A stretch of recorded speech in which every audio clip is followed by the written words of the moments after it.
Tiago vai fazer uma breve exposição, né, de cerca de 30 minutos. Depois ele terá uma reação do Bruno. E aí, após essa reação do Bruno, nós podemos falar, cada um pode fazer o uso da palavra por 3 minutos, tendo uma única inscrição. Caso não tenha mais ninguém para falar, podemos repetir as inscrições, né? Sempre as mulheres terão direito de passar à frente aí na fila, né? Por reparação. E aí a gente vai tentando moderar nesse sentido, tudo bem? Beleza, então, Tiago, a palavra é sua. Avante. Boa noite, então, a todos e a todas, colegas. Vou fazer uma pequena apresentação, porque acho que eu sou desconhecido não só dos alunos da Gisele, mas também de muitos colegas aí, né? Quem eu conheço mesmo é o Bruno aí do Facebook, né? O Hugo também já há um tempo, também conheço também do Facebook, não conheço pessoalmente. O professor Daniel eu conheço aí pela fama, já li uns textos. A Magali eu conheço aqui, né? Que é aqui de Porto Alegre. E o Paulo também, né? Também conheço pessoalmente, que ele passa o fundo. Então, sou Thiago, né? Atualmente eu sou doutorando em filosofia na PUC-RS aqui. Meu projeto de doutorado é em filosofia política, né? Do Henrique Dussel. Tenho trabalhado sobre a política da libertação dele, também as teses de economia. Eu tenho toda a formação em filosofia, né? Então, meu mestrado também foi em filosofia. Na ocasião, eu fiz um trabalho sobre Levinas, que está publicado ali pela editora FI, né? Quem quiser procurar pelo texto, é a Autoridade do Real, né? E a graduação também em filosofia, tudo também na PUC, né?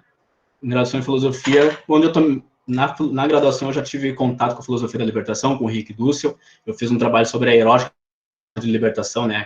Da primeira ética da década de 70, né? Só fazendo um pequeno gancho com o que foi nossa conversa semana passada, né? Na graduação, eu tive até um certo acesso à filosofia da libertação e ao trabalho do Dussel em especial, porque eu tinha como professor na graduação o professor Frei Luiz Suzin, né? Acho que talvez alguns conheçam, quem conhece o Levinas, né? E ele é levinasiano, né? Mas ele citava muito também o Henrique Dussel nas aulas, né? Então, eu já tive também um conhecimento, uma entrada ali por ele, né? Então, por isso que eu fui fazer meu TCC no Dussel, já tinha interesse. Então,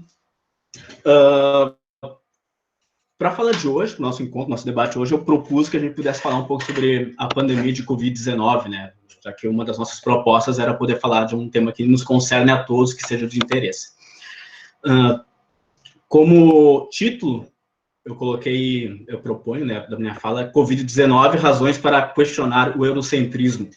Eu faço aqui para quem já conhece o texto, né, uma referência direta ao texto do Dussel, né? Latina, razões para questionar o eurocentrismo, né? Nesse texto, que alguns devem conhecer certamente, o Dussel ele faz um recorte histórico ali sobre a China, né, colocando os elementos para desconstruir a ideia eurocêntrica de que a história mundial e a sociedade mundial tem o seu centro na Europa e na sociedade ocidental. Então ele faz um recorte histórico da China, mostrando como a sociedade china durante milênios e séculos, né, teve uma sociedade pujante, uma sociedade rica, de como tinha uma filosofia política muito bem elaborada, né? Ele lembra de como, por exemplo, Maquiavel, quando escreve O Príncipe, fala para uma cidade-estado italiana que, chutar um número assim, né, mas digamos seja de 200 mil habitantes, né? Enquanto os filósofos políticos da China falavam de uma sociedade de milhões de habitantes. Então, era uma realidade até que hoje se aproxima muito mais da nossa realidade que no mundo, cidades de milhões de habitantes, né? E também lá, nesse texto, ele traz a tese dele, né, uma hipótese que ele levanta de que o capitalismo tenha surgido primeiramente na China, né, mas que não se desenvolveu porque a burocracia chinesa, o império chinês era tão forte, era tão bem organizado que impediu que uma classe capitalista, uma classe burguesa pudesse se desenvolver, né? Ao contrário da nobreza europeia, né, que eram mais fracas, então a classe burguesa pôde se desenvolver. Então o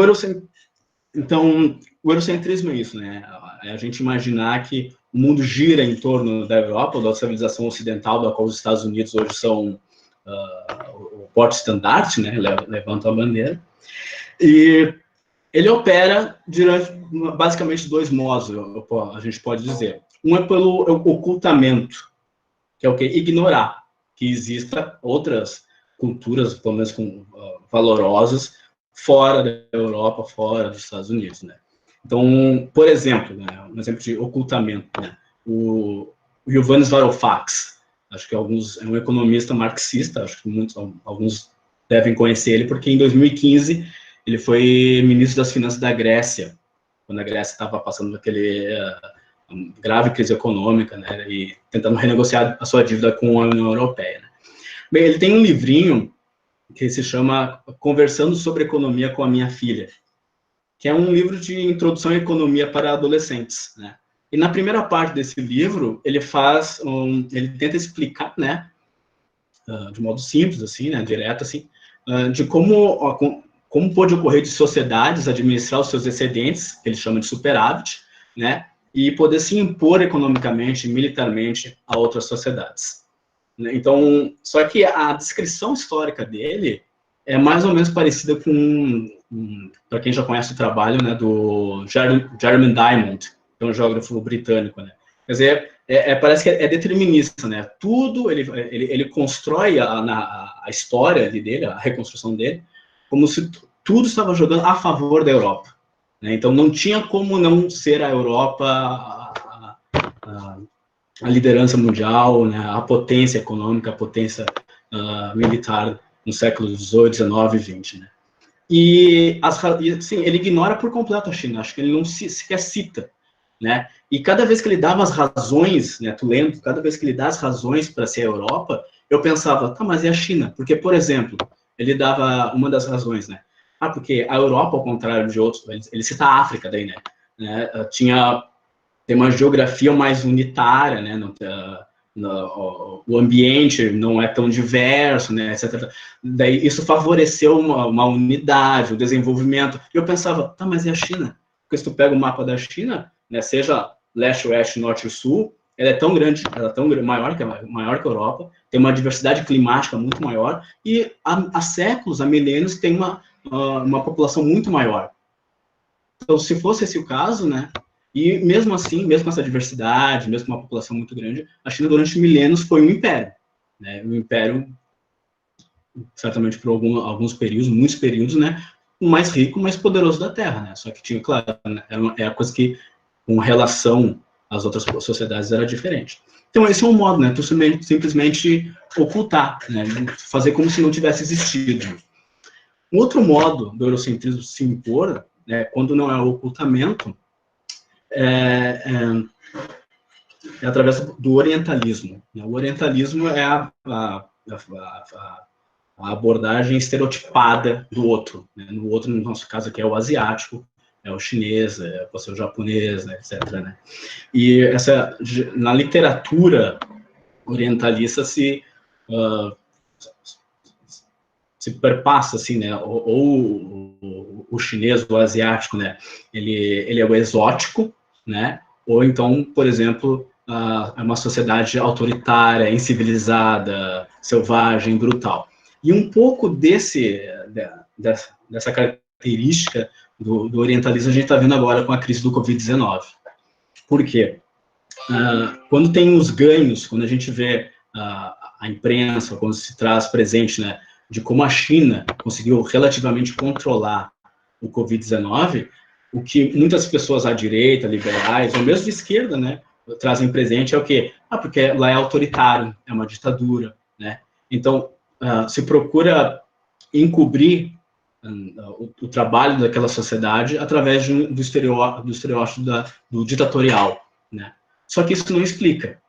Né? Dizer que a China conseguiu, por exemplo, ter, agora, com exatidão os números, né? Mas, eu acho que 4 mil mortos, não sei, não lembro direito, né? Dizer que foi por ser autoritário não explica como não aconteceu, né? Então, para poder ter conseguido, né, alcançado o resultado que teve no controle da Covid, envolve o social, envolve tecnologia, envolve inteligência, envolve um sistema político que possa organizar. E isso tem se ocultado sobre simplesmente sobre do autoritário, do ditatorial. No texto, por que isso é importante? Né, do Dussel, das 16 teses que eu dei ao grupo, né, a situação latino-americana é de, né, o nosso atraso econômico, a miséria do nosso qual se dá em grande parte por causa de uma situação de dependência política e econômica. A China é um caso de um país que estava economicamente atrasado e que conseguiu superar sua situação de dependência. Né? Hoje a China ela pode se autodeterminar. Né? De um país que era quase semi-feudal em meados do século passado, hoje ela é a segunda maior economia do mundo, é uma potência militar, ela consegue se determinar a sua cadeia de produção. Então, como o Dussel traz nas 16 teses, a gente tem que ter um olhar especial ali, porque ainda não é questão de imitar, não é questão de né, fazer tal qual, mas de entender o processo e ver no que pode ser interessante para nós, para as nossas realidades latino-americanas, né, ver o que politicamente, economicamente, aquilo pode nos favorecer e que a gente pode subsumir para os nossos processos também de libertação, né. Tem uma questão, né, nessa questão de processo de libertação, né, mas será que, alguém pode se perguntar, um país capitalista, que seria a China, é um bom exemplo, uma boa figura para a gente buscar linhas para a nossa emancipação? Qual é a questão aqui, né? Se a China realmente é um país capitalista. Por que eu trago isso? Porque, claro, a maioria dos economistas, mesmo a esquerda, por exemplo, David Harvey, que é um marxista, né? Ele tem um livro chamado Neoliberalismo, História e Implicações, né? Para ele é muito tranquilo que a China seja um país capitalista, né? E que tenha ajudado na década de 90 a impor o neoliberalismo no mundo, né? Mas para outros economistas, também à esquerda, como do Elias Jabbour, a qual eu passei o texto para o grupo para poder ler, né? Pensam que não. Acham que não é tão simples assim a questão se a China é capitalista ou não, né? Recentemente, esse Elias Jabbour, que eu passei o texto para vocês, ele entrou em um debate com Branko Milanovic. Branko Milanovic é um economista liberal, que é conhecido por ter sido um economista no Banco Mundial, né? O Milanovic, ele defende, recentemente, publicou um artigo no El País, mostrando as razões por que ele acha que a China é um país capitalista, né? E o Elias Jabbour, né, que é esse outro economista brasileiro, que é marxista, né, respondeu a ele mostrando as razões de por que ele não acha que a gente deva dizer que a China seja tão e simplesmente capitalista. Veja bem, só para vocês entenderem, que haja capitalismo na China, isso é inconteste. Ninguém diz que não. A questão é se o sistema como um todo, a sociedade como um todo, é capitalista. Lembrando também que o Dussel também é um que diz, né, o mesmo Marx, né, não só o mesmo Marx, né, tu pode ter um capitalismo, mas pode desenvolver uma pequena economia capitalista sem que a sociedade como um todo seja, né, como era o caso da China séculos atrás, como ele colocou, se desenvolveu um proto-capitalismo ali, mas a sociedade enquanto tal ainda não era, né. Então, uma das questões que o Elias Jabbour traz para dizer que a China não é capitalista e que pode servir, assim como o Dussel também diz nas 16 teses, como exemplo de transição socialista, é porque lá o Estado, sob a organização do Partido Comunista, ele controla a economia, controla a classe burguesa, controla o sistema financeiro. E isso também, esse é mesmo para os economistas liberais, né, que defendem que a China seja uma economia capitalista, isso eles reconhecem, né? Se a China é um país capitalista, é um capitalismo de outro tipo, porque é um capitalismo em que o Estado, que o governo controla a classe burguesa e controla, e isso é muito interessante, o sistema financeiro, que foi, por exemplo, o que ajudou a que eles pudessem determinar lockdown num país, numa cidade Wuhan, né? Isso a gente tem que lembrar, né? Outro dia eu estava conversando com uma amiga e ela descobriu recentemente que Wuhan, que é a cidade do epicentro do Covid-19, tinha 11 milhões de pessoas, que é uma ação. Ela achava que era uma cidadezinha pequena, né? O governo falou que fechou uma cidadezinha pequena, não, fechou uma cidade, fechou uma São Paulo, as pessoas não podiam sair de casa, e a gente tem que pensar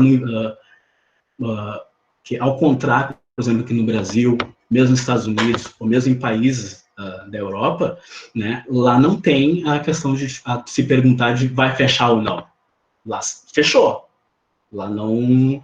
Eu sigo uma brasileira que mora na China, mas mora numa cidade bem afastada de Wuhan, né? Ela diz isso, ela coloca isso lá. Ela mora há 10 anos lá.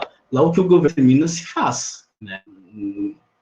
Nesse sentido, né, de coisas mais de engenharia social, né? Ao contrário aqui no Brasil, né, por exemplo, que tu tem uma forte pressão do empresariado, né, da burguesia para poder abrir tudo, nem que seja academia, cabeleireiro, mas poder abrir, né? Lá, então, eu acho que isso é um dado importante, né?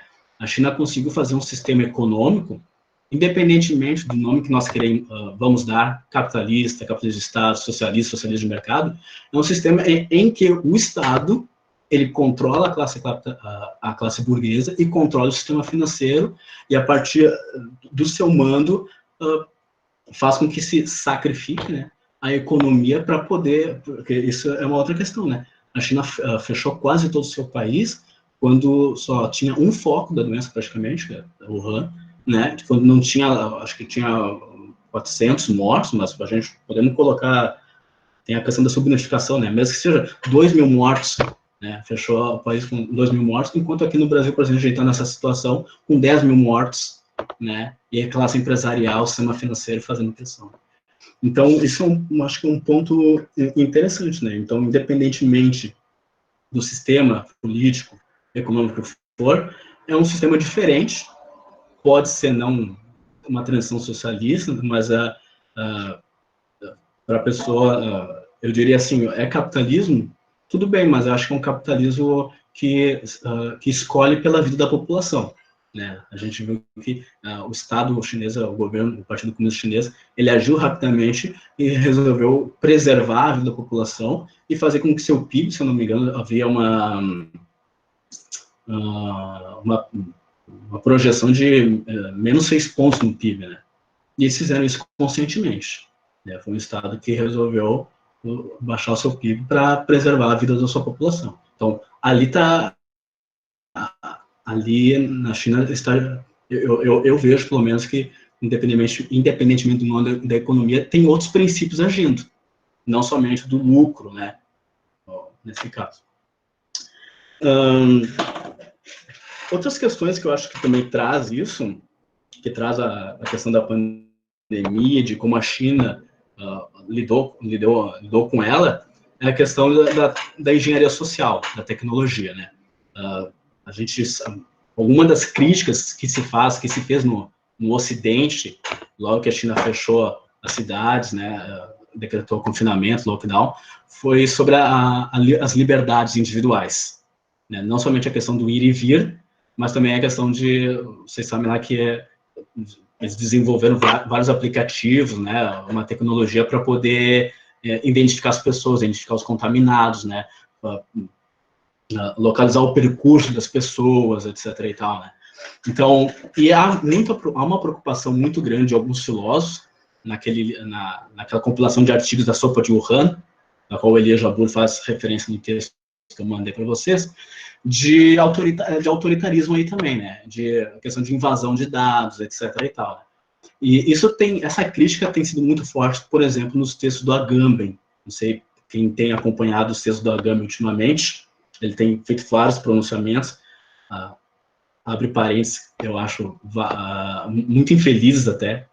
O caso Agamben no Covid-19 é um caso a ser estudado futuramente, assim, né? Pelos tipos de opinião que ele tem trazido, fecha parênteses, né? Mas o Agamben tem trazido essa questão da vigilância, do autoritarismo, da restrição das liberdades individuais, que é uma visão liberal de liberdade, em geral, né? E acho que o que nós devemos pensar é que, assim, a tecnologia, ela está aí, né? Eu acho que o Agami também não percebeu, a tecnologia está aí. A questão, claro que tu sempre vai ter a questão, né, do abuso, seja do Estado, de autoridades, de outras instituições. Mas a gente tem que saber agregar, pegar, né, essas informações, essa engenharia, que é uma questão de engenharia social. Ela pode servir ao povo, à vida do povo, como serviu nesse caso do Covid-19, assim como pode servir para objetivos menos honrados. Mas nós não podemos simplesmente descartar, como me parece é o caso da opinião do Agamben, ou mesmo do Zizek, ou mesmo do Alain Badiou, né? Nos textos deles também tem essa preocupação, mas eles enfatizam muito o lado negativo. Acho que a gente pode ver de como essa tecnologia, como usar uma expressão que o Agamben gosta de usar, né? Como esses dispositivos podem ser subsumidos por uma engenharia social, por uma economia, por uma política que possa favorecer o povo, né? Um outro elemento que explica também, né, que ajuda a explicar o sucesso que a China teve no controle, foi, como dizer um outro texto que eu mandei para vocês, né, a questão da organização comunitária. Né? A gente sabe que a sociedade liberal capitalista ela tem como uma das suas características, né, a destruição dessa coisa do enraizamento, né? Tem que, para fazer o trabalhador ser livre, ela tem que fazer com que o trabalhador se livrasse de qualquer familiaridade com organizações comunitárias, né? Para que ele pudesse entrar no mercado de trabalho, né? Pudesse ser livre para o mercado de trabalho. Já na China, e não só a China, eu gostaria de trazer o exemplo de outros dois lugares, né? O Vietnã também, que é um país comunista há muitos anos, e também tem um estado no sul da Índia chamado Kerala, que é um estado indiano no sul da Índia, que há 30 anos é governado por um partido comunista e que é o estado na Índia que melhor tem obtido resultados no controle do Covid-19. Justamente porque, assim como o Vietnã também, e assim como a China, tem uma forte organização comunitária. Né? Se a gente pesquisa em alguns sites de notícias, todos são unânimes em trazer isso, né? E o Vietnã e esse estado no sul da Índia, Kerala, que ao contrário da China, né? Porque a China até tem um poderio econômico, né? Mas o Vietnã e Kerala são é um estado, um país relativamente pobre, né? Mas tem fortes entidades comunitárias que se organizaram para poder superar, né, a infecção por Covid-19. Então, nós temos isso, né? Então, um fator que é uma economia não mais dependente, né? A China ela se autodetermina economicamente. Um fator político, né? De um sistema político que pode determinar uma classe burguesa, pode determinar o sistema financeiro, pode controlar, né? A partir dos seus objetivos. Uma questão de organização comunitária, né? Que dá base para fazer o trabalho ali no bairro, né? E uma questão de engenharia social, tecnologia, que é usada, né? Então, seriam mais ou menos essas questões que eu traria para a gente, né? Da gente poder pensar no nosso caso latino-americano, né? Porque como filósofos e filósofos da libertação, nós temos que ter esse olhar especial para as experiências que já ocorreram, né? Então, a experiência China é uma experiência que está aí, que ela está viva, que a gente pode ir lá. Infelizmente, nós não temos grandes acessos, né, à informação, porque tem a barreira cultural, tem a barreira da língua, né, do idioma, tem a barreira de que, infelizmente, a mídia no nosso Brasil, nos últimos anos, tem se preocupado menos em poder noticiar. Eu estava vendo hoje mesmo de como vários órgãos de mídia brasileiros anteriormente tinha, né, mas chamaram de volta correspondentes internacionais que estavam lá, né, então a nossa distância ficou maior, né, mas eu penso que nós temos que, assim como Elia Jabbour trouxe no texto dele, né, a gente olhar uma, né, de libertação da nossa economia para deixar de ser uma economia dependente, né, de um sistema político que possa ter outros critérios do que seja servir a classe burguesa, mas também que possa querer servir a saúde do povo. Então, era mais ou menos isso que eu teria para vocês, né? Então, deixo aí com o Bruno fazer. Não necessariamente precisa comentar o que eu coloquei, talvez certamente ele já pensou em outras coisas, né?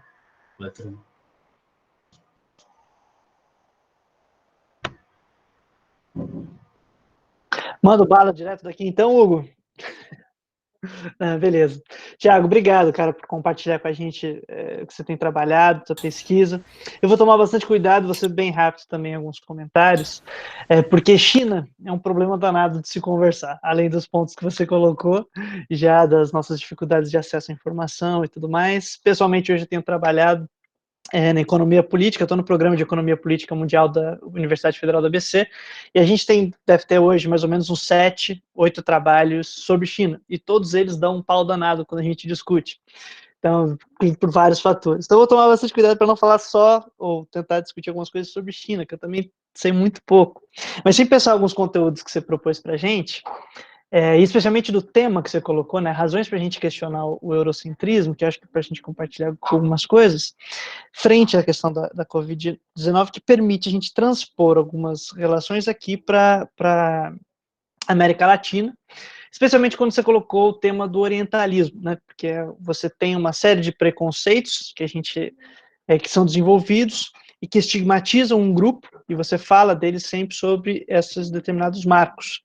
E assim como quando olha então para a China, ou para a Coreia do Norte, ou para outros países como o Vietnã que você comentou, ou outras regiões que têm tradições ou histórias distintas, ou mesmo se a gente fosse olhar para o Oriente Médio, cada país com sua maneira de organizar, nós sempre temos já formatado alguns preconceitos muito bem postos. Então, são sempre países autoritários, que não têm liberdades individuais, que até a questão, ou dependendo de quem você for ler, não tem nem o self, né? Não tem uma ideia de indivíduo bem construído, de sujeito, e que sempre é negado, e a gente é incapaz de entrar em diálogo com isso, se a gente se posiciona nessa posição, desse lugar eurocêntrico.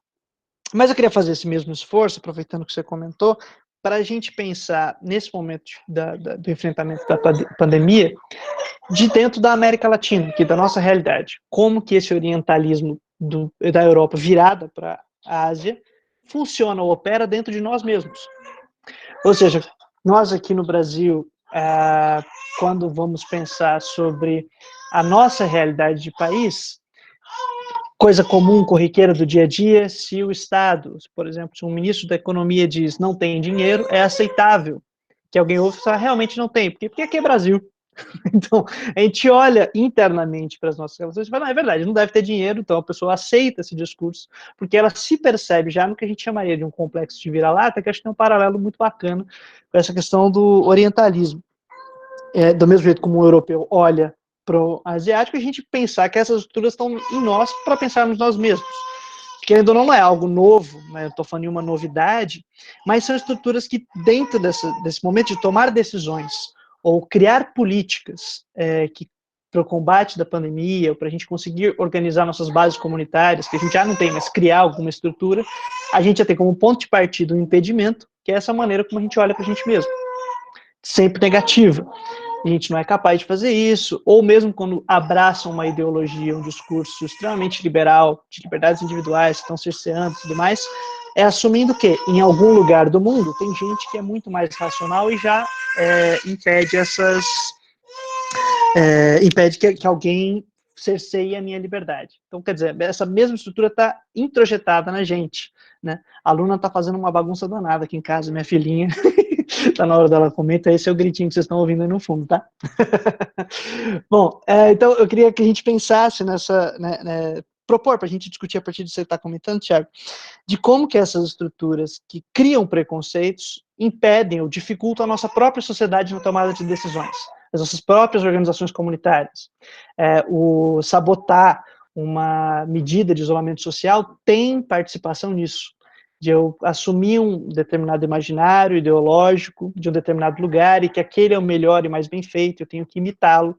E tudo que não cumprir com esse ideário é autoritário, é atrasado, ou sei lá qual que vai ser a outra termo que a gente vai utilizar para impedir que a gente consiga fazer algumas estruturas, né? Então, desde olhar para o meu vizinho, 2, 3 casas do lado e não querer formar uma estrutura comunitária e não criar um tipo de laço em que a gente se coordene bem para as tomadas de decisão.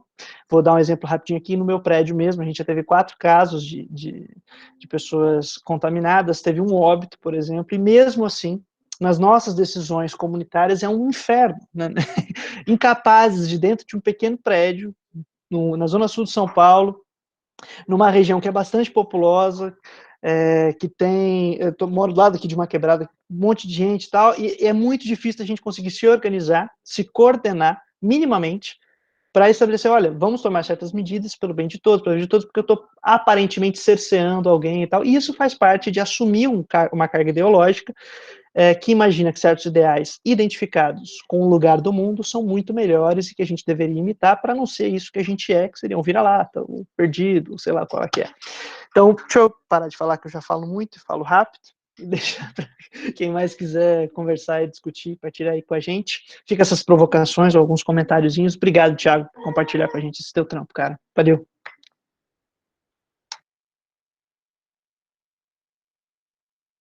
Bom, gente, não temos inscrições. Alguém gostaria de falar?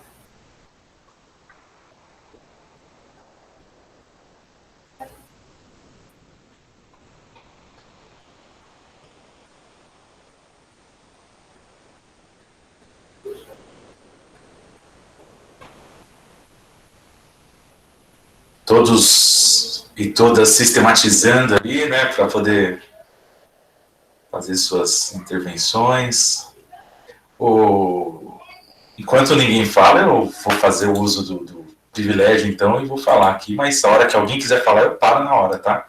Tiago, depois, se você puder comentar, quando eu vi o título da sua fala, eu logo me remeti a um artigo com um título muito semelhante que o Dulce escreveu, e foi publicado pela UNAM, que é justamente China, razões para questionar o eurocentrismo, né? Ele está publicado na revista da UNAM, depois, se quem quiser acessar, está aqui. Mas eu achei bem interessante porque o Dussel faz isso, né? Ele faz uma reflexão de 1421 a 1800 da China, né? E me parece que você já está atualizando essa reflexão. Depois, se você quiser comentar alguma coisa. Tem também o Henrique Dussel Peters, que é da UNAM também, que trata exclusivamente da China, né? É um economista que trata exclusivamente da China. Então, se quisermos estudar a China aí, dar uma aprofundada nesses estudos, seriam boas referências aí. Não sei, depois você me comenta, por favor. E aí, gente, vamos falar.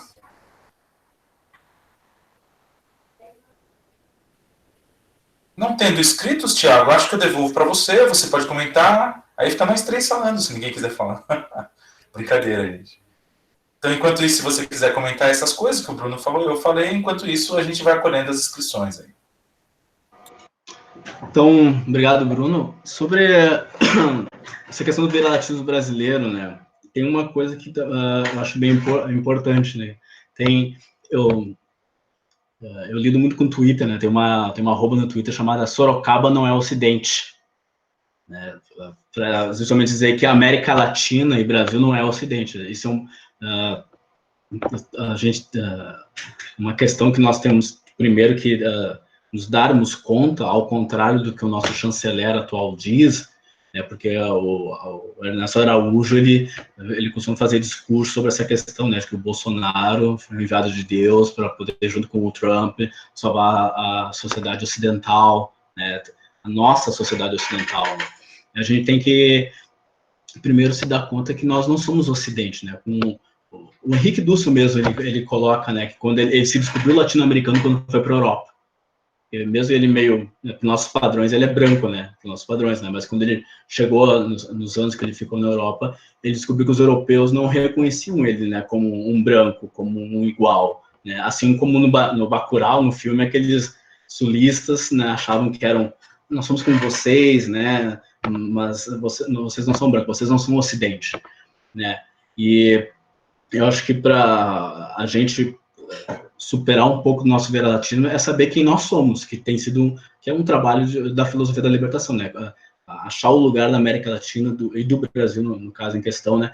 Na história mundial e na nossa cultura, né? E nós não somos Ocidente, para começar, né? Nós somos, o Dulce fala, nós somos o extremo Oriente do Oriente, né? Mas nós somos um outro, e a gente temos que nos valorizar enquanto outros dos outros, né? Nós não somos iguais.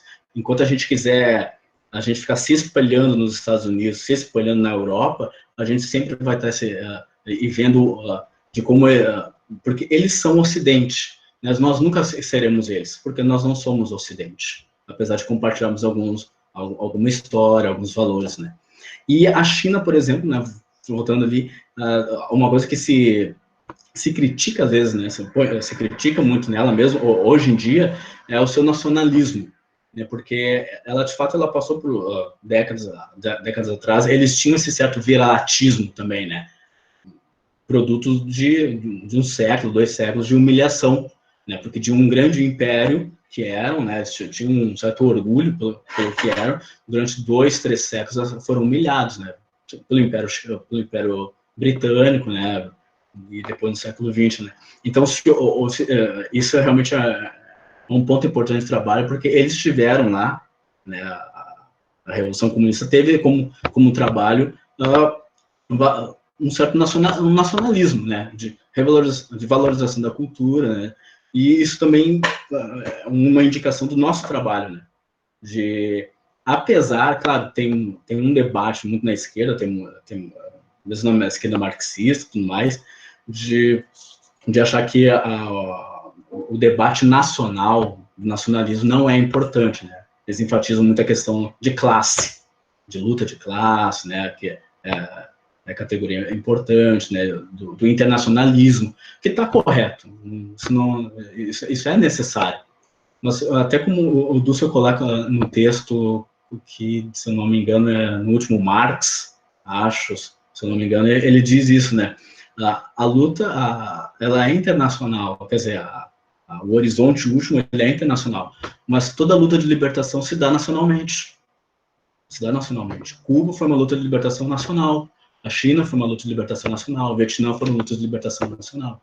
Então, o internacionalismo é importante, a questão de luta de classes é importante, mas é importante também tu revigorar o orgulho nacional das pessoas para poderem querer lutar. Né? E esse é um trabalho que a gente, claro, tem que fazer, né? Infelizmente, no Brasil, no nosso caso, o nacionalismo ele foi quase totalmente sequestrado pela extrema-direita. Né? O bolsonarismo sequestrou hino nacional, sequestrou bandeira, né? Até estava pensando, hoje eu estava pensando nisso, né?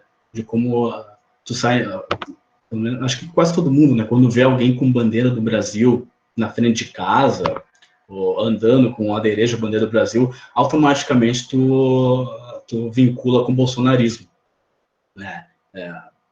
Enquanto que em outros países, mesmo socialistas, como em Cuba, né, lá eles têm um sentimento nacional, né, usam a mesma bandeira, né, o hino, e não tem esse tipo de sentimento, né, eu digo assim porque parece para nós um pensamento mais progressista, esquerda, parece que a gente perdeu esse campo, e talvez seja um campo que elementos, né, que a gente tem que reconquistar. Porque de qualquer maneira as pessoas são brasileiras, né? Sou brasileiro, né? As pessoas elas reconhecem aquela bandeira como a sua bandeira, reconhecem aquele hino como o seu hino, né? Então passa por aí, né? De primeiramente retirar o Brasil de onde ele nunca esteve, que é do Ocidente, né? E tentar recuperar com uma visão popular, né? Não reacionária, os nossos elementos nacionais, né? E sempre enfatizando, sempre dando importância, como eu digo, a solidariedade internacional, a questão das classes, né, como é importante, mas eu ao contrário de alguns colegas marxistas, né, então da esquerda, que acham que o nacionalismo não caberia, né, eu também, nessa parte, eu sou partidário do que o Dussel diz, né, luta, embora ela tenha um horizonte internacional, ela sempre está nacionalmente. E tu vai ter que fazer um trabalho de libertação nacional, de orgulho nacional, né? Senão, porque para poder animar as massas, por assim dizer, animar as classes, né? Quanto ao que o Hugo colocou, né, sobre o artigo do Dussel, né, como eu tinha colocado no início da minha fala, eu tive como referência o artigo do Dussel, né, a China, razões para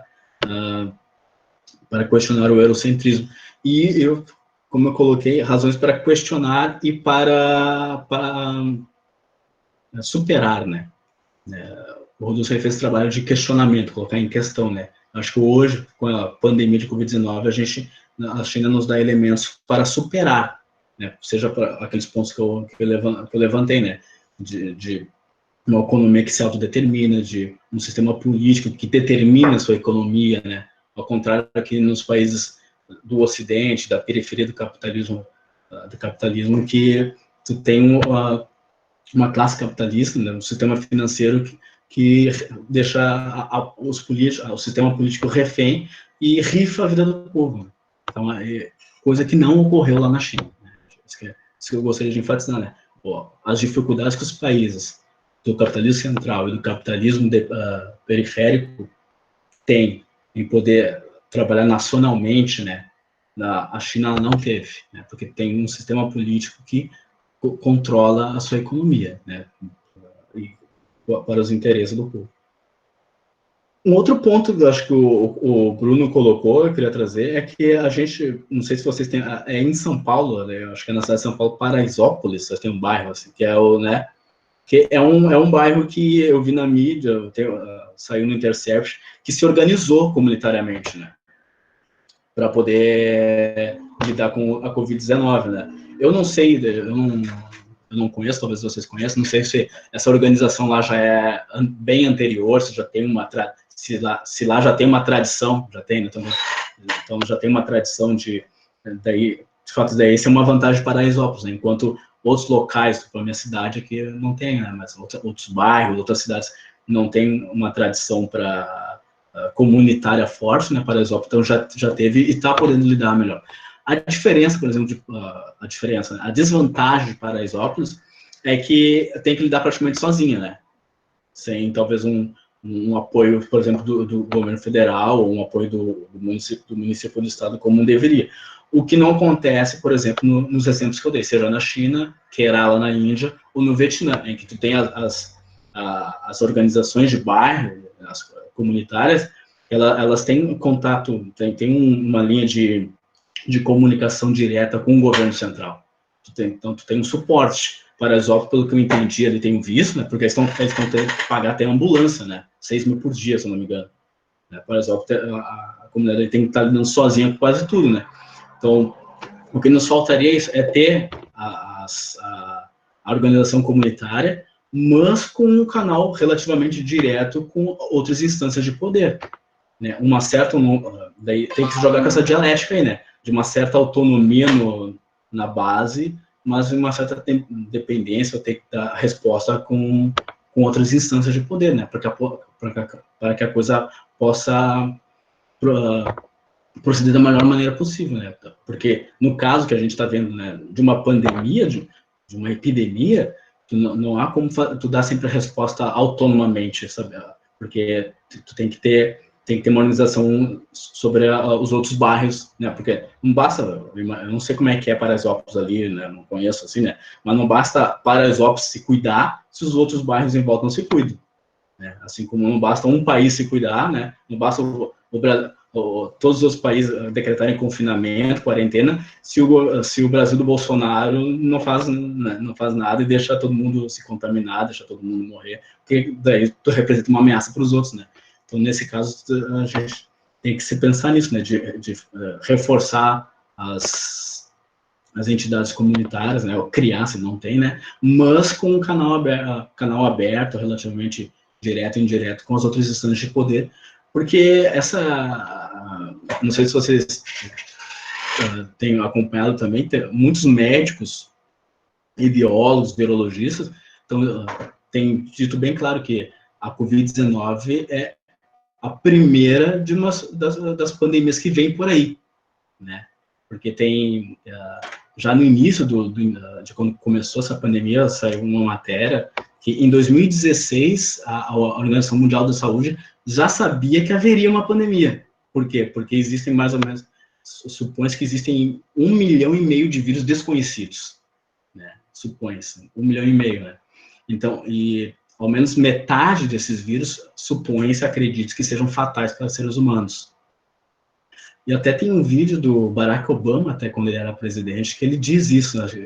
Esse vídeo correu, né? De ele dizendo que futuramente a humanidade talvez tivesse que lidar com uma doença. Eu não sei se eu só não sei, não cheguei a ver a data, né? Se o vídeo dele casa com a informação da OMS, se foi da onde ele tirou essa questão, né? Mas eu queria trazer isso, que a gente vai ter que... nós vamos voltar a ficar nessa situação futuramente. Não sei se daqui 10, 20 anos, 30 anos, 50 anos, mas vai ter. E a gente está tendo a experiência agora, né?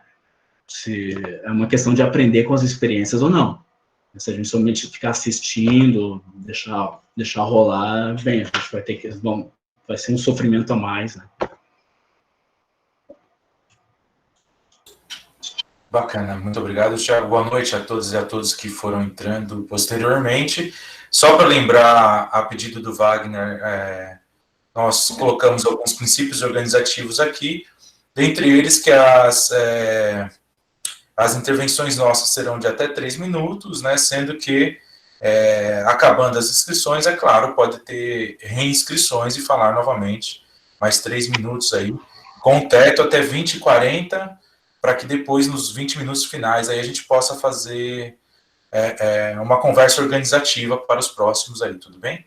Então, por essa ordem, dando sempre prioridade para as mulheres, muito obrigado, aliás, a todas as alunas e alunos da professora Gisele, que estão aqui conosco. É muito bom ter vocês conosco por aqui. A Yasmin, então, é a primeira inscrita. Por favor, Yasmin, pode falar. Oi, não sei se vocês conseguem me ver. Boa noite. Meu nome é Yasmin Alcântara Galvão Pereira, eu sou aqui de Alagoas.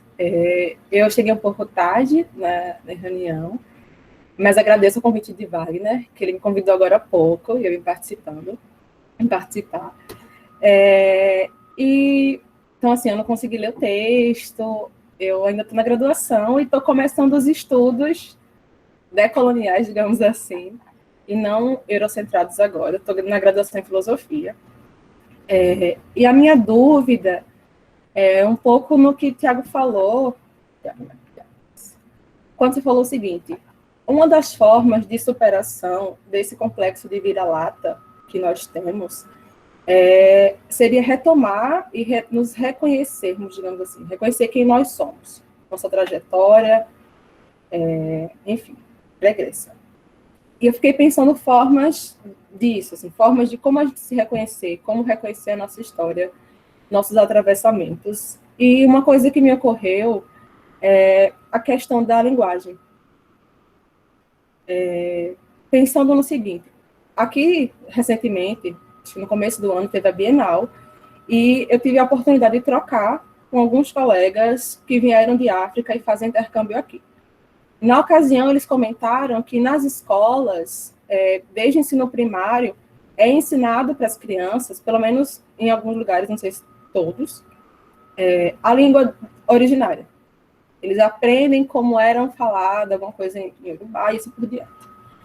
E aí, trazendo para a nossa realidade, o português, ele foi ficando cada vez mais rebuscado, digamos assim, e costuma-se tradicionalmente também apagar, inclusive, que nós somos latino-americanos, que é uma questão que você também colocou no começo, né, da sua fala, quando você foi comentar o que o Bruno falou. A galera acha que nós somos o Ocidente, esquecendo que estamos aqui na América Latina, assim como também se apaga completamente o fato de que existem tribos indígenas no nosso país e que eles não falam apenas o português. Eles também falam, eu não sei se eu colocasse falar certo em outro idioma, eu não sei, desculpem, eu não sei qual é a melhor forma de falar isso, mas enfim, eles falam outras línguas para além do português, e isso é apagado das escolas, enfim. E aí eu queria saber, Tiago, como que você pensa essa questão? Como a gente superar essa barreira, que é esse apagamento, tanto da nossa realidade enquanto latino-americanos, quanto de que existem mais de 200 idiomas, desculpem se eu falar errado, né? Mas enfim, que a galera das tribos falam para além do português. E aí eu queria pensar isso, assim, queria ouvir tua opinião e a dos colegas também. Que é isso. E outra questão que eu fiquei pensando também, por exemplo, nessa questão de saber quem nós somos, a nossa trajetória, é a questão do sobrenome. Por exemplo, meu nome é Yasmin Alcântara Galvão Pereira. Eu sou mulher preta. Porém, o meu sobrenome ele não carrega nada. E a da maioria das pessoas brasileiras, né, pretos e pretas, não carrega de onde vem a nossa trajetória. Assim como, por exemplo, o nome Marasco, o sobrenome Marasco, outros sobrenomes que indicam mais ou menos qual lugar a pessoa veio. Se vem da Itália, se vem da Rússia, se vem sei da onde. E aí eu queria também ouvir a tua opinião nessa perspectiva, assim, como a gente recobrar quem nós somos quando tem um atravessamento grande, que é a nossa língua, né, o português, enfim, e toda uma cultura que vai apagando essa trajetória, inclusive nos nossos nomes. Não sei se eu falei muito rápido, se deu para entender. É isso, obrigada. Legal, muito obrigado, Yasmin. Seguimos, então. Agora o Ocimar, por favor. Olá, Tiago. Olá, pessoal. Boa noite. Oi, Tiago. Obrigado pela tua apresentação. Eu queria tirar duas dúvidas contigo. Eu acho que você vai me ajudar muito, talvez. Acredito que pelo teu trabalho, a refletir um pouco melhor sobre isso. Enquanto você estava falando, você falou alguma coisa sobre o tratamento que a China deu para os moradores lá de Wuhan, especificamente Wuhan, vamos pensar assim, né? Um cuidado mais... Tiveram um cuidado especial para com essa população e tudo. E quando você falou isso, de uma certa maneira, isso me soou meio esquisito aqui, porque a gente tem, pelo menos aqui no Ocidente, principalmente aqui no Brasil, uma certa ideia que na China, né, que eu não sei se é verdadeira essa ideia, que na China, a China é conhecida pelo seu trabalho escravo, por exemplo, né? Então, esse cuidado que você diz que a China tem, o governo chinês tem com essa população, é realmente um cuidado com atenção e preocupação com essas pessoas mesmo? Ou é só um cuidado maior porque tem uma visibilidade mundial, a pandemia é global, então todos os holofotes estão voltados para a China e ela não pode mostrar algo diferente do que realmente ela é? É uma dúvida que eu tinha, né? A segunda dúvida, se você pudesse me ajudar a refletir melhor sobre isso, seria... Com a pandemia, né, com o coronavírus, todos os sinais, pelo que a gente percebe, né, apontam para uma escalada muito mais rápida, né, da autonomia e da liderança chinesa como player global em geopolítica, né? Então, assim, tirando de fora os Estados Unidos e jogando eles bem para baixo, né? A princípio, antes da pandemia, você imaginava que isso fosse acontecer aí em 5, 10, 15, 20 anos, porque é um processo demorado, mas a pandemia, ela dá sinais de que ela acelerou esse processo. A China tem todas as possibilidades de, eventualmente, encurtar esse caminho e ultrapassar os Estados Unidos economicamente. Então, a minha pergunta para ti é, o que eventualmente, não fazendo um exercício, obviamente, não fazendo um exercício de futurologia, porque não é bem isso, mas assim, o que a gente poderia pensar em termos de mudança no paradigma do pensamento, da filosofia, né, no mundo, principalmente, porque se a gente parar para pensar um pouco, né, filosofias como a filosofia da libertação, a filosofia africana, né, a filosofia oriental, né, sempre foram assim, marginalizadas, nunca foram consideradas direito como filosofia. De repente você tem um líder global, né, como a China, em que, eventualmente, a base cultural é toda confucionista, né? Então, o que eventualmente, a gente pode esperar de uma mudança? Você tem como ajudar a gente a refletir a partir dessas ideias? Não? Eram essas duas questões que eu queria pôr, mais uma vez, agradecendo a tua apresentação. É isso. Muito obrigado, Simar. A Gisele nos lembra que é importante que nós façamos uma breve apresentação, dizer pelo menos de onde falamos e tal, para a gente ir situando. Lembrando que depois esse vídeo será editado e disponibilizado nas redes, também é importante aí, tá bom? Ô, Simar, quer falar rapidamente de onde você fala? Depois nós temos a Magali, que já pode fazer uso da palavra depois de você, o Wagner e o Duda. Só colocando, meu nome é Ocimar, eu sou professor da rede pública, né, tenho graduação em filosofia, sociologia, artes, fiz especialização no ensino de filosofia e hoje eu atuo como professor da rede. Sou um interessado e um amante do tema da filosofia da libertação. Estou em São Paulo.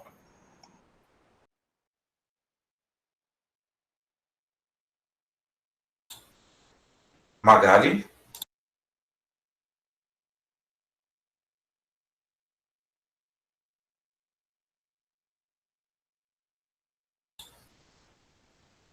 Magali, talvez seu microfone não esteja ativado. Você está por aí? Eu não vi você por aqui.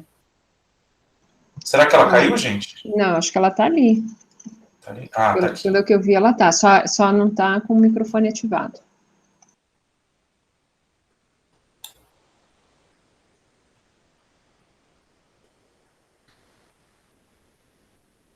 Magali, embaixo, no meio, eu não sei se você... Ah, é?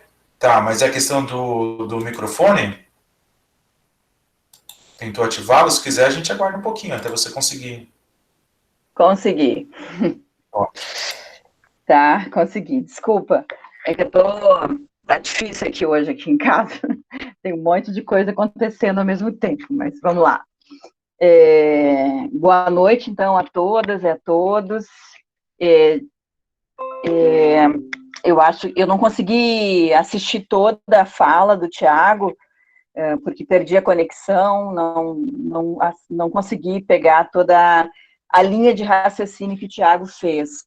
Mas, assim, queria trazer algumas questões que, rapidamente, nesses 3 minutos que eu ando pensando, e que eu acho que é uma das coisas que a gente mais tem feito nesse período, né, do Covid-19, ficar pensando, né, sobre tudo. Mas esse tempo ele tem me trazido algumas questões, assim. Entre essas questões, algo que está constantemente nos discursos, não só no Brasil, no mundo inteiro, né, e aquilo que a gente vai chamar de modelo, entre aspas, civilizatório, né, esse primeiro mundo que a gente toma sempre como exemplo, ele está também sob, né, todos nós estamos sob a ameaça da morte, né, iminente, e a gente tem acompanhado pelas notícias o que aconteceu, o que tem acontecido ainda, né, na Itália, uma segunda onda, né, da Covid-19 surgindo, ou seja, países que tentaram, de uma certa forma, conter o vírus, hoje, novamente, tem aberto, né, escolas, aberto mercado, né, e novamente sujeitos a uma segunda onda. Então, essa dicotomia que ela é constante nos discursos entre vida e mercado, né, que eu acho que é uma coisa assim que esse tempo, de uma forma muito colocando em relevo, de uma forma muito forte, né, essa dicotomia que ela sempre teve colocada, mas de uma maneira muito forte ela se coloca hoje, né, num discurso sem a mínima vontade política de disfarçar esse discurso. Ele se coloca, o mercado está acima da vida, a gente tem que abrir. No Brasil isso é muito forte também, né? Então, acho que é uma primeira questão, né, como a gente tem pensado, como nós, enquanto humanidades, né, nos colocamos, assim, que implicações isso também tem trazido para nossa humanidade, né, para nós, enquanto humanos, o que esse tempo de morte ele tem nos trazido, né, em termos de reflexão. Ayrton Krenak falava que, numa recente conversa pela internet, ele dizia: por que nós insistimos nesse modelo? Né? Por que nós insistimos? Por que todo mundo não morre? ele falou isso de uma forma muito marcada, né? Porque esse modelo ele já está falido. Por que a gente insiste nele? Por que a gente fica... ele falava assim que ele tem absoluta certeza que nós vamos passar por esse momento, nós vamos continuar vivendo como se nada tivesse acontecido. Vamos nos voltar de novo aos mesmos modelos, ao mesmo tipo de vida, como se nada tivesse acontecido. Ele é muito pessimista em acreditar que isso vai trazer uma mudança, né, na vida das pessoas efetivamente, né? Ao contrário, ele vê hoje o que está mudando. Está mudando é a natureza, com menos interferência humana, a gente vê as tartarugas desovando nas praias, a gente vê uma natureza reflorescendo, né? Parece que a humanidade precisa se afastar para que isso aconteça. Então, isso é uma primeira coisa. A segunda, para encerrar, é como é que vocês enxergam isso, que a gente, de um tempo para cá, né, a gente vinha fazendo um discurso muito forte de crítica a essa racionalidade que a ciência também traz, né? Esse modelo de racionalidade de verdade que a ciência também instaura. Então, esse discurso crítico, né, de uma certa teoria crítica, e mesmo de outras correntes, né, de pensamento, atingindo fortemente essa racionalidade que a ciência veio desde a modernidade produzindo. E hoje a gente vê a ciência novamente sendo a grande menina dos olhos, né, a nossa salvação, né? Duas coisas que eram fortemente criticadas por certas escolas de pensamento mais crítico, que é a ciência e que é esse uso desenfreado desse sistema da virtualidade. Então, são duas coisas que hoje estão aí na crista, né, da onda, ou seja, a ciência, como a gente se refere à ciência como a nossa salvação, e a internet como a única possibilidade que a gente tem de continuar falando, de continuar dialogando, né? Então, essas duas coisas estão aí colocadas e eram pontos, né, de crítica muito forte, inclusive por nós, né? Então, como que vocês enxergam isso? Um pouco, concluo.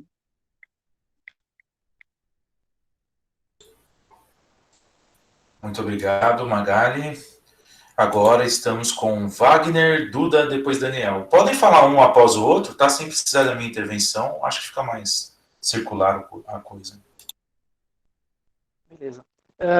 Bom, para quem não me conhece, meu nome é Wagner, sou de São Paulo, professor da rede privada aqui, concluí o mestrado ano passado sob orientação do professor Daniel.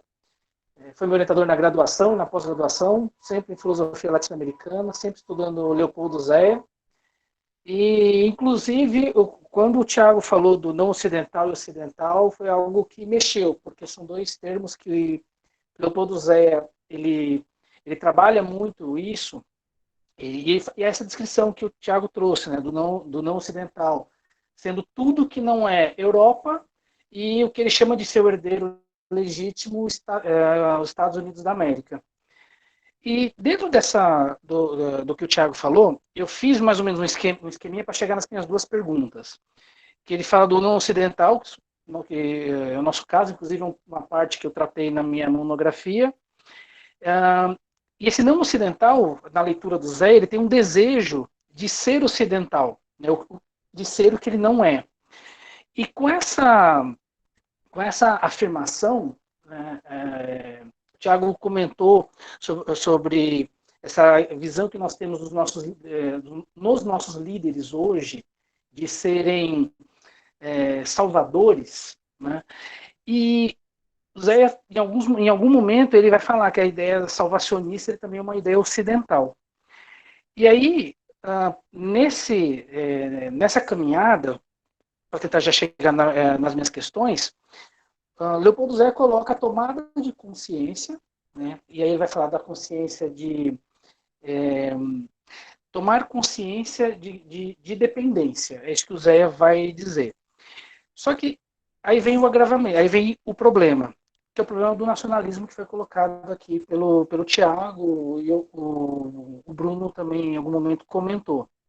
E a minha pergunta é, será que nós, por essa questão da identidade, nós já entendemos que ela é uma questão, e essa não identificação, nossa identificação como sendo deste lugar, e quando eu digo lugar, é da forma mais ampla. Então, é o lugar geográfico, é essa cultura, é uma coisa que a Yasmin colocou, né?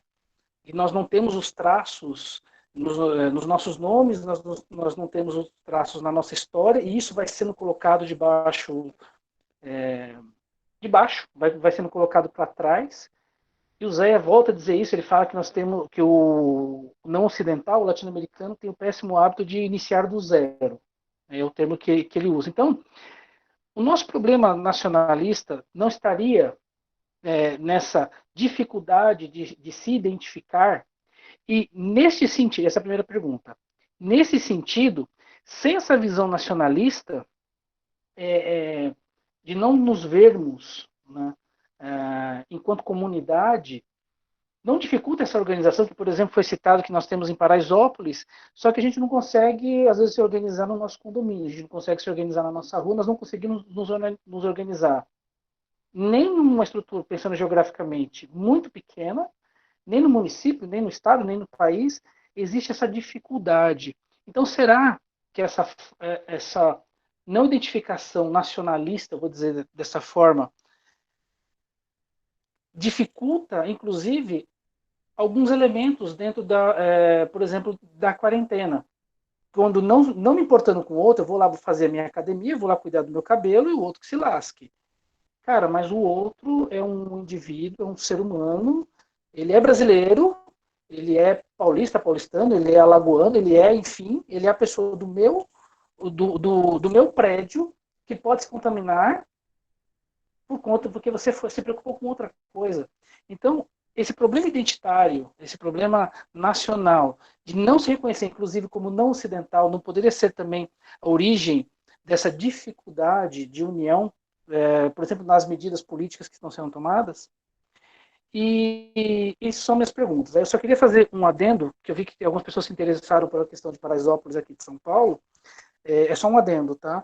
A Paraisópolis, ela é tão organizada. A minha esposa, ela trabalha numa empresa de mercado de recebíveis e estava vendo uma matéria recentemente que Paraisópolis ele tem uma estrutura organizacional tão forte, a comunidade, que eles têm, inclusive, por exemplo, o dinheiro próprio, né? Então, o Hugo entende disso um pouco melhor do que eu, já tem um cartão próprio e já estavam num processo de fundar uma instituição financeira para gerar economia dentro da própria comunidade, um banco. Eles já estavam num processo de organizar para criar um banco comunitário somente para poder gerir essa economia local.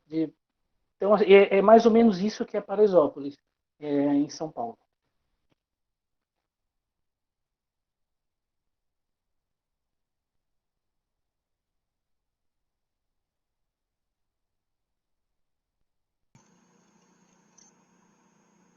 Duda, teu microfone está desligado.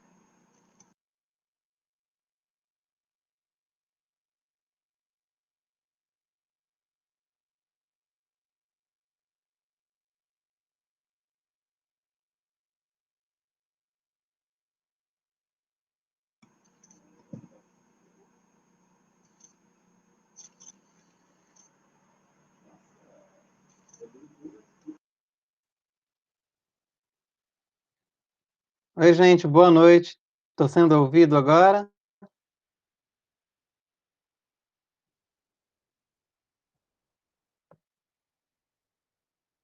Sim, te ouvimos, Duda. Eu estou sendo ouvido, então eu vou... Pronto, obrigado. Eu quero cumprimentar o Thiago, muito obrigado pela apresentação, Thiago, Bruno pelo comentário e abrindo o debate.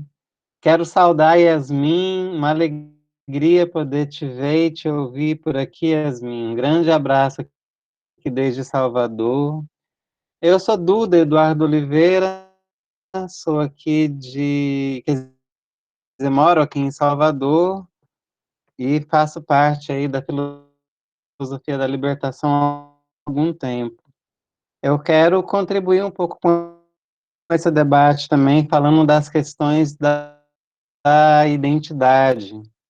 Estava aqui pensando, quer dizer, eu estou colocando a questão, a principal questão que eu estou colocando para nós todos, né, e particularmente para Tiago e para o Bruno, é como que a filosofia da libertação responde aos problemas que o coronavírus, que a pandemia tem colocado ao mundo atual. Ou seja, responde ou precisa atualizar-se. A gente tem um manancial conceitual e, vamos dizer assim, prático para responder aos desafios que estamos vivendo nesse momento por conta da pandemia, ou a gente também precisa sofrer modificações agudas no nosso modo de filosofar. E uma das questões que eu quero colocar na esteira dessa pergunta principal é a questão da identidade. Me parece, por exemplo, que muito de quando se fala em humanidade, às vezes soa até como retórico e muitas vezes como abstrato, como uma ideia abstrata de humanidade. Mas quando isso que a gente chama de humanidade é colocado em risco de extinção, a gente dramaticamente começa a ver isso de maneira mais concreta. Isso me leva a pensar se essas identidades não são, na verdade, não retilíneas, mas se elas não são reticulares, ou seja, se elas não são articuladas como rede. Eu estou pensando aqui em um conceito de identidade a partir da prática das redes. E se, ou seja, o debate por exemplo, sobre nacionalismo, talvez precisa ser atualizado a partir dessa ideia reticular, porque se eu pensar as redes como a base para produzir conceitos e práticas a respeito das identidades, conceitos como esse, por exemplo, o nacionalismo, podem sofrer um abalo enorme. E aí, junto disso, para terminar também a minha intervenção nos 3 minutos,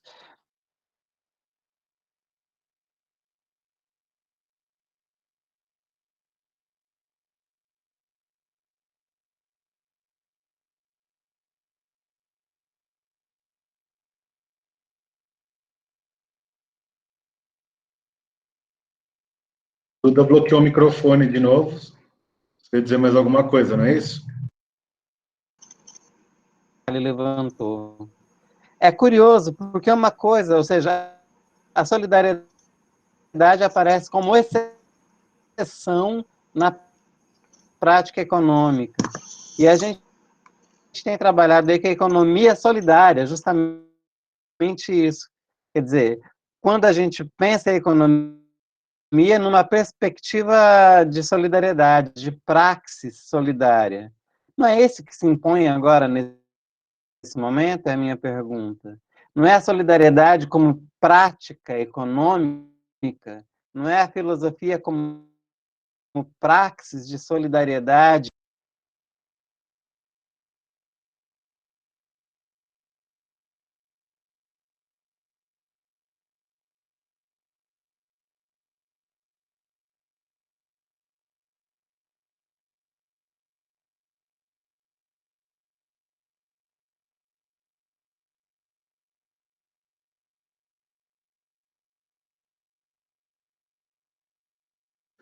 Está falhando um pouquinho aqui a minha conexão, mas acho que o Duda terminou? Acho que sim, né?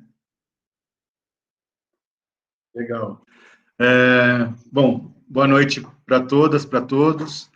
Obrigado mais uma vez por estarem aqui, e principalmente ao Tiago e ao Bruno pelo comentário. Eu quero, ao Tiago pela fala, ao Bruno pelo comentário. Eu quero enfim, minha intenção não era fazer a fala sobre a questão da identidade, mas quero colocar na rede bonita que o Duda está construindo aí, essa rede identitária, dizer o cuidado com a faca que corta a rede, que é a faca de classes, né? Talvez a gente consiga, numa rede, lidar supranacionalmente, mas do ponto de vista das classes, também supranacionalmente, parece que somos todos iguais nesse momento, mas uns mais iguais que os outros, né? Como diz uma música. Isso, enfim, é um dado para a gente pensar também, a relação de classes supranacionalmente, diante da necessidade de composição das identidades também nesse sentido. Mas o que eu queria colocar como provocação para o Tiago e para o Bruno, enfim, para todos nós pensarmos, eu tenho retomado muito escritos antigos do Dussel, e a questão do método, que me parece que assim, a gente tem deixado de discutir, o próprio Dussel não volta a discutir o método há bastante tempo, mas me parece que ele continua aplicando o método de maneira muito firme. E talvez os leitores mais recentes, mais atuais do Dussel, não se deem conta que ele continua fazendo filosofia conforme os princípios que ele colocou no método para uma filosofia da libertação, a forma de fazer, né? E aí, o que me ocorreu durante a fala do Tiago foi, como hipótese para a gente pensar, foi o seguinte, há um problema sempre quando um sistema se fetichiza, né? O problema da fetichização, quer dizer, quando um sistema se torna fechado em si mesmo e não se permite permear por aqueles que estão fora do sistema, né? E aí, o que me ocorre é que talvez vou chamar aqui o sistema econômico, porque eu estou usando essa terminologia do Dussel, para me referir ao modo de produção capitalista, Marx, né? Mas talvez o sistema econômico seja mais fechado, mais ensimesmado, mais fetichizado, para usar o termo do Dussel, do que o sistema político, né? Quer dizer, parece que no sistema político nós conseguimos algum tipo de permeabilidade, mesmo que seja um sistema político fechado como o chinês, né? Mas aonde o sistema da economia está subordinado ao sistema da política. E a política talvez se permita permear, quer dizer, o outro, a vítima, o excluído, ainda que seja o escravizado pelo sistema econômico, como o Simar mencionou, os seus valores, a sua vida, né, a manutenção da sua vida, talvez importe ao sistema político, porque ele se permita permear mais do que o sistema econômico, né? E aqui me parece que a gente tem, no Brasil, diferentemente, lidando com a questão da Covid, a gente tem um sistema político frágil, né? Porque você tem um sistema presidencialista que pressupõe uma certa liderança que não existe, e, por outro lado, o sistema econômico muito ensimesmado, de certa maneira, colocando cabresto nas lideranças políticas, né? Enfim, eu quis cruzar um pouco a fala, principalmente do Tiago, com essas releituras que eu tenho feito do método e tentar refletir a permeabilidade pela alteridade no sistema político e no sistema econômico, entendendo esse termo sistema no sentido do Dusseliano. Tem mais uma reflexão, um comentário, do que uma pergunta. Acho que é Pedro na sequência, né?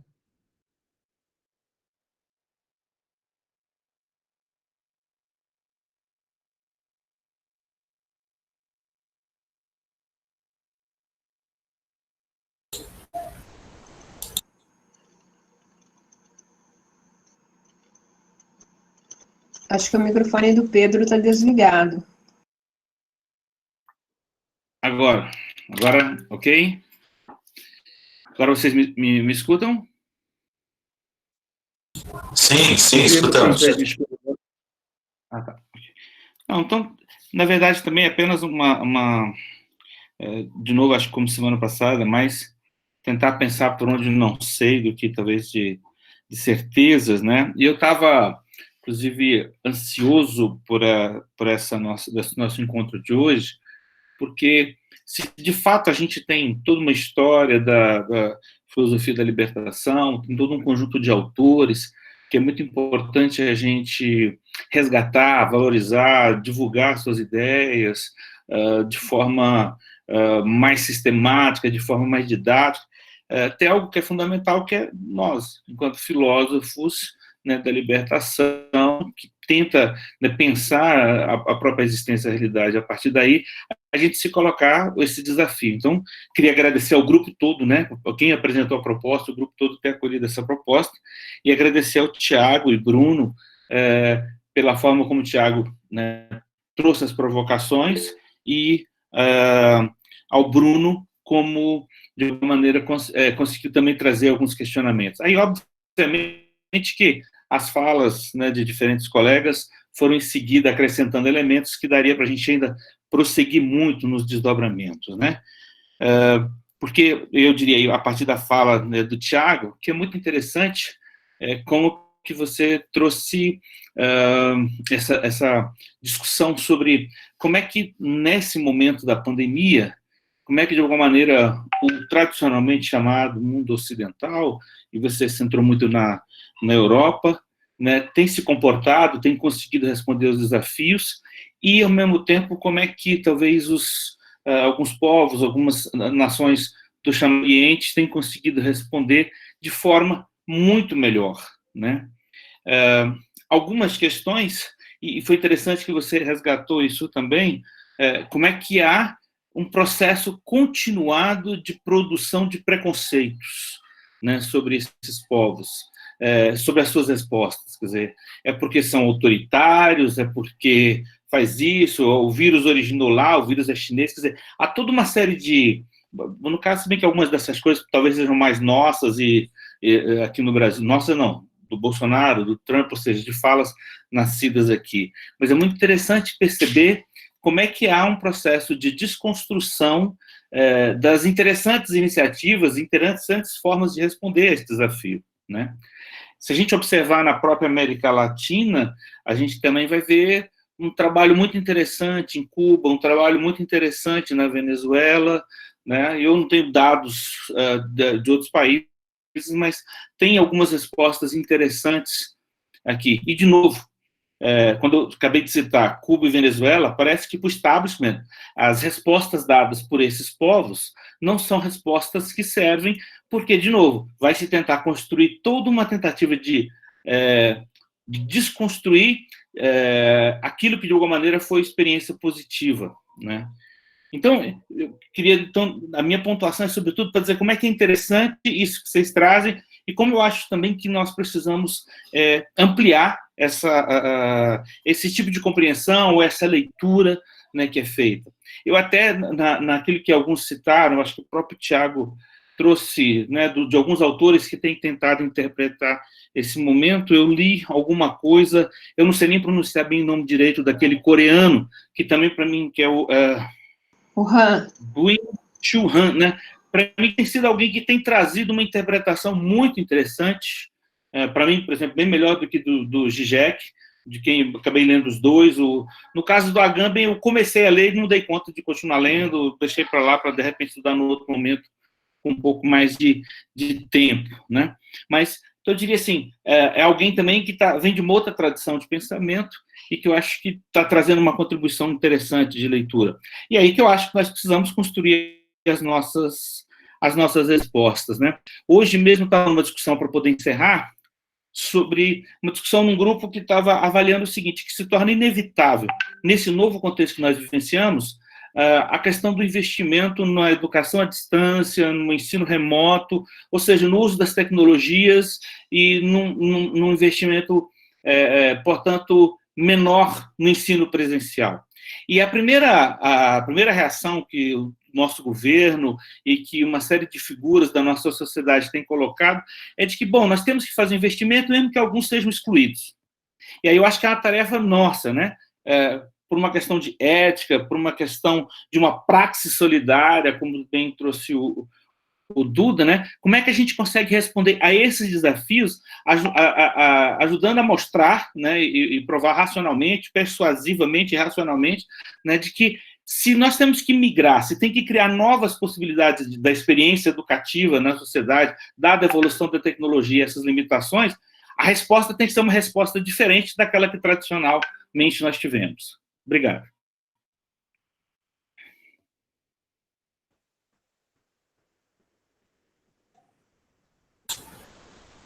Henrique. Ok, obrigado.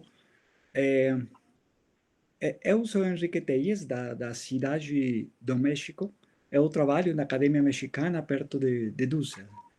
Dussel define a modernidade usando a China como referência, pois isso tira a centralidade da Europa de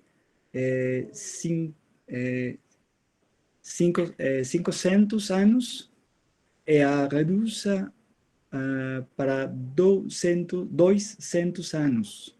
Ou seja, a Europa só tem domínio do mundo de 1800 aproximadamente até a Segunda Guerra Mundial. Mas nunca diz se a China é moderna ou liberal.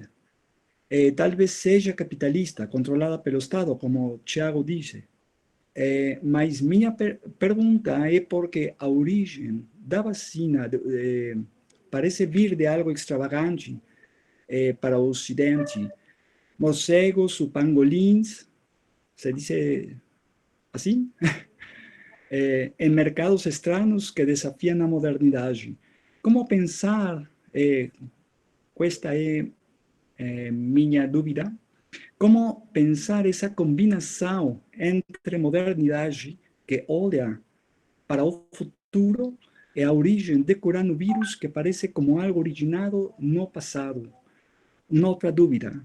Como pensamos sobre isso? Porque também temos mercados onde eles comem animais vivos, vermes, cobras, etc., que contrastam com a modernidade limpa, racional, impossível de encontrar na Europa ou nos Estados Unidos.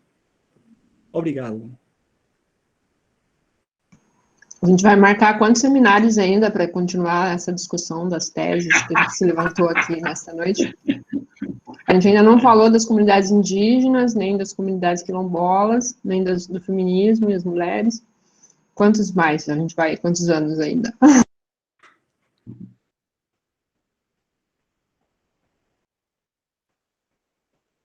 Muito bom, Henrique. Muitas questões interessantes. Ok. ¿Se entendió o hablo en español? ¿Falo en español? Ok. Entendemos, Henrique. Eu fiquei empolgada e atravessei legal aqui. É o meu hábito, péssimo hábito que eu tenho de me intrometer no meio da conversa. Mas compreendemos bem, sim. Ok. Obrigado. Tiago, resolve isso tudo aí para nós. Se tiver dificuldade, chama o Bruno. Não tem mais nenhum inscrito? Estão me ouvindo? Não? Ah, tá. Então eu vou tentar... Estão me ouvindo? Tudo certinho? Tentar comentar, responder algumas coisas. Né? Eu vou começar pelo do Ocimar ali, né? O Ocimar colocou... Obrigado. Agradeço a todos as observações. O Ocimar colocou sobre a questão do trabalho escravo, do cuidado, né? Eu não estou advogando aqui, assim como o Elias Jabbour também não advoga, assim como o Dussel não advoga, que a China seja exatamente um exemplo. Até porque não é, né? Tem muita coisa que eu, obviamente, discordo de lá. Mas a gente também nós temos que olhar sobre uma perspectiva global, assim, da condição da China, né? Porque, por exemplo, nas últimas décadas, ela foi responsável pela tirada da miséria da maior população que se tem na história, que, se eu não me engano, salvo o maior engano, posso estar errado, foi de 800 milhões de pessoas. É 4 vezes o Brasil, né? Então, é aquilo, a gente não pode simplesmente olhar a situação agora mas desconsiderar do que essa situação é produto, né? Vamos ver um pouco ali atrás, ver que, obviamente, volto a afirmar, não significa que tudo que seja um modelo de socialismo, não é, não significa que seja um modelo de transição, propõe a gente dar nossa olhada para a China para poder pensar modelos para nós também, mas não significa que a gente tenha que imitar. Mas nós já temos um exemplo histórico que ocorreu, que está acontecendo, e a gente pode aprender dele. Ver o que é bom, o que é razoável, o que não é razoável. Tem muita coisa, por exemplo, eu posso citar uma coisa que eu acho bem complicado, né? Na Constituição de 82 chinesa foi proibido greve. É o tipo de coisa que para um país socialista em transição ou não, é bem complicado tu proibir greve, né? Então, há várias coisas ali que não são legais.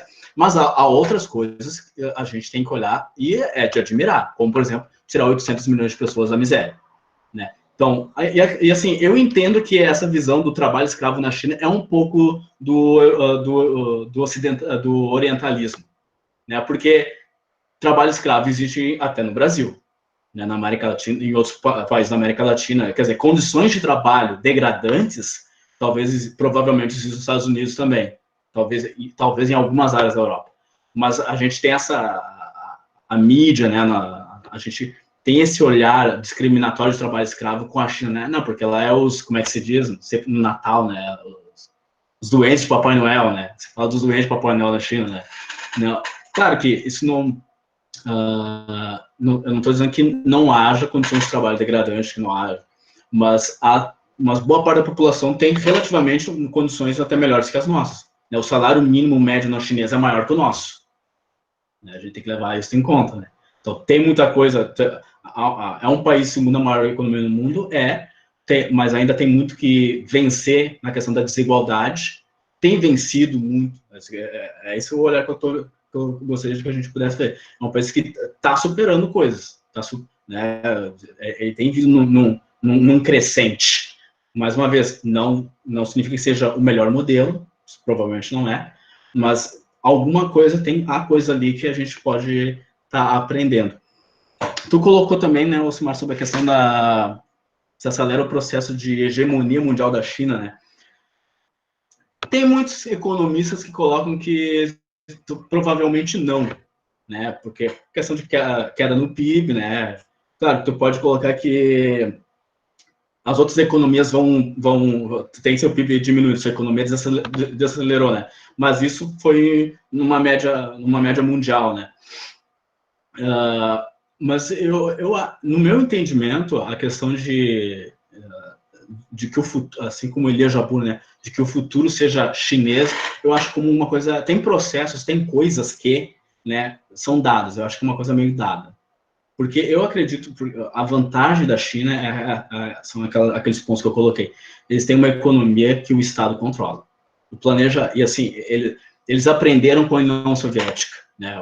O Partido Comunista Chinês, ele percebeu que a planificação total, assim como o Rinclano também coloca, não é possível, né? Eles aprenderam que não vai... Esse é um problema que, por exemplo, o Euclides Mansi colocou uma vez no seminário aqui de Passo Fundo, né? Que era o problema da União Soviética, né? Era uma economia planificada, mas que no mercado mundial estava lidando com economias capitalistas em que produzir, né? Economias capitalistas vencem, né? E acho que a China ela aprendeu com isso com a União Soviética, com a queda da União Soviética, e por isso resolveu, né, nas suas reformas na década de 90, incentivar, criar uma classe capitalista, mas sob o controle do Estado.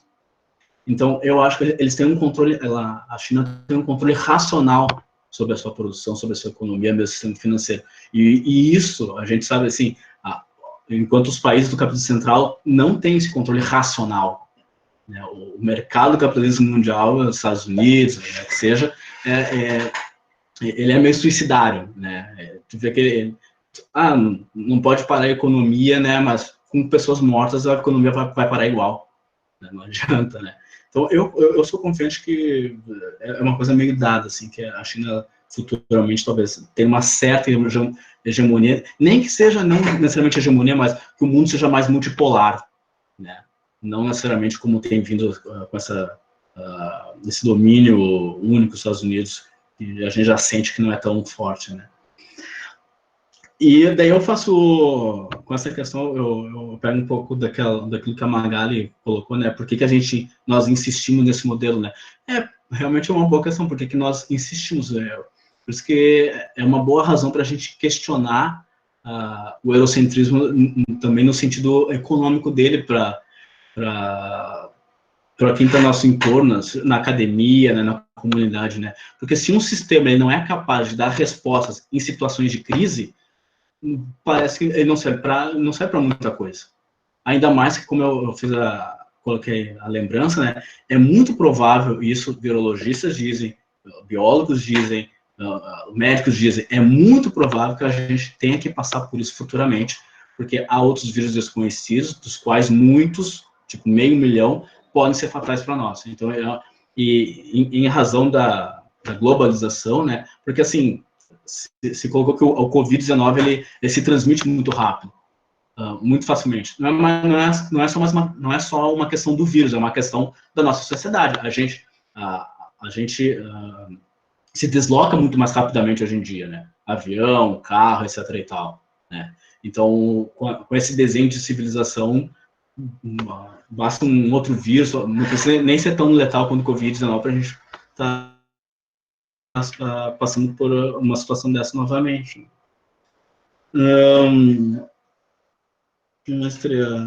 A Yasmin, né, ela colocou sobre a questão da linguagem, identidade, sobre de como nós somos muito, né? Acho que nós temos sempre que lembrar que a nação é uma ficção, né? O Dulce também sempre lembra isso, né? Na verdade, não existem estados nacionais, todos os estados são plurinacionais.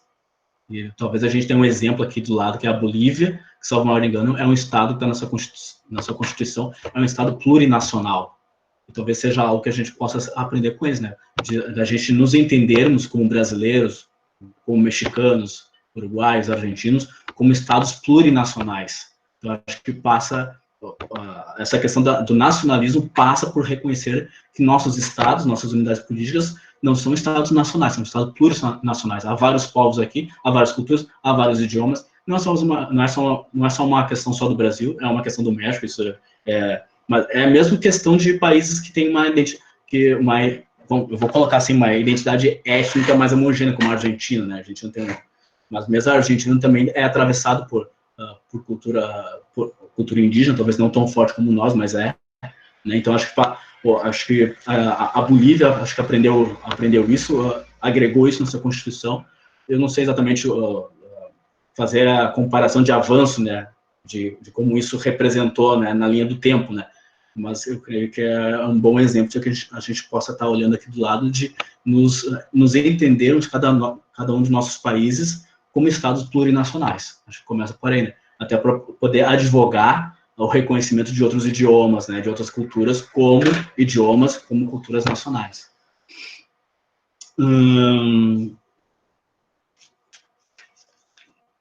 O Wagner tinha colocado sobre a questão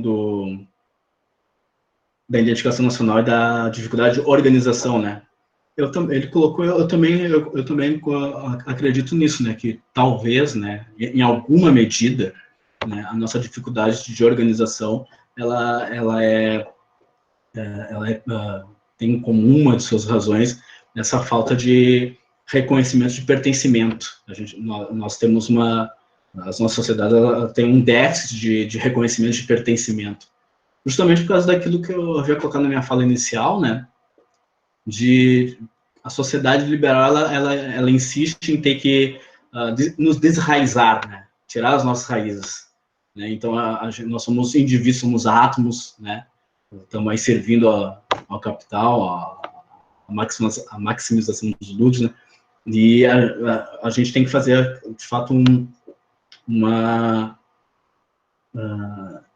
a partir disso que coloquei, né, de nos reconhecer, de sabermos o que não somos Ocidente, sabermos o que somos, né, cada um dos nossos povos, né, de poder reforçar as nossas raízes comunitárias, né, retomar as nossas histórias, seja indígena, dos quilombos, né, as nossas heranças, né, e porque mesmo numa matéria que eu vi sobre a questão da China, das, das organizações de bairro, né, uma das matérias ela colocava isso, né, de como as pessoas lá no chinês, né, essa organização de bairro, ele dava uma consciência de pertencimento, de que todo mundo estava pegando junto. Não sou só eu aqui que estou dentro de casa, sacrificando minhas economias, sacrificando a minha liberdade de ir e vir lá, né? As outras pessoas também estão fazendo, né? Então, quando tu tem esse sentimento de pertença, né, de povo.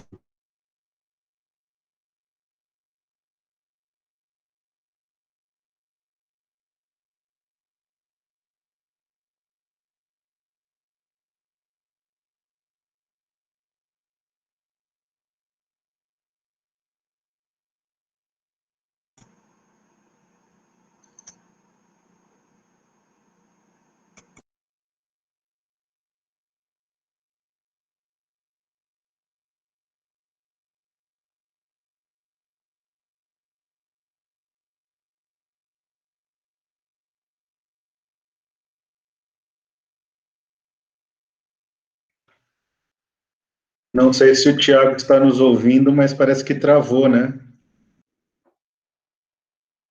Tiago, se você estiver ouvindo, está travado, acho que precisa desconectar e conectar novamente.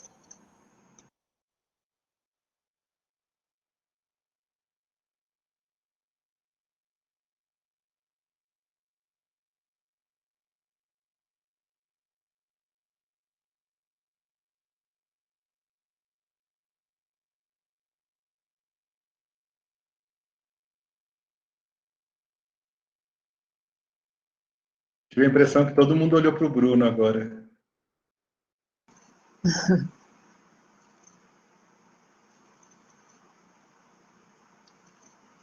É para aproveitar, deixa?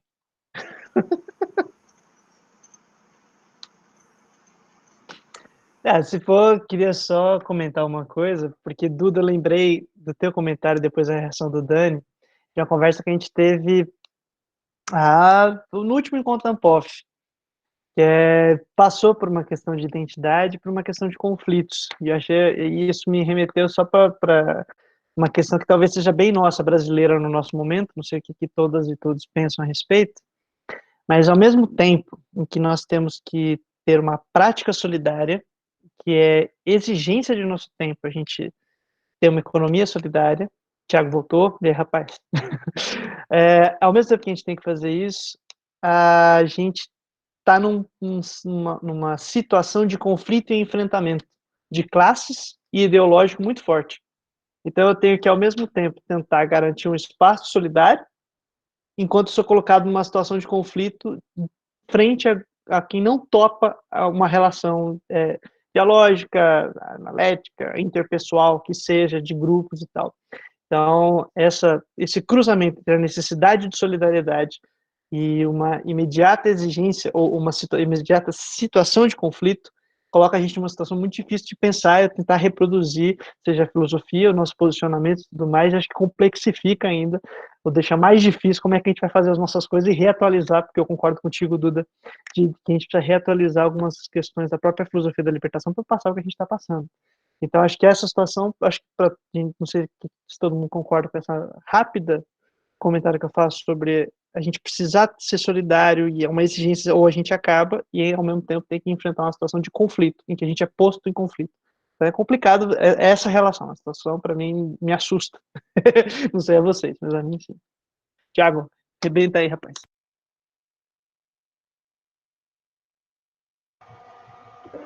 O Bruno colocou, obrigado aí, colocou a questão do Eduardo, né? Não sei se. Na verdade, acho que seria isso, né? Acho que,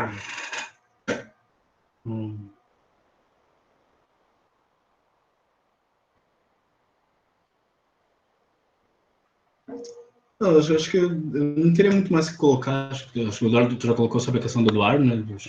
Para não ficar muito repetitivo. Né? Acho que dos outros eu já fiz uma. Acho que já passei por todos, né? O Simar. Não sei se o Simar tem mais alguma intervenção, então.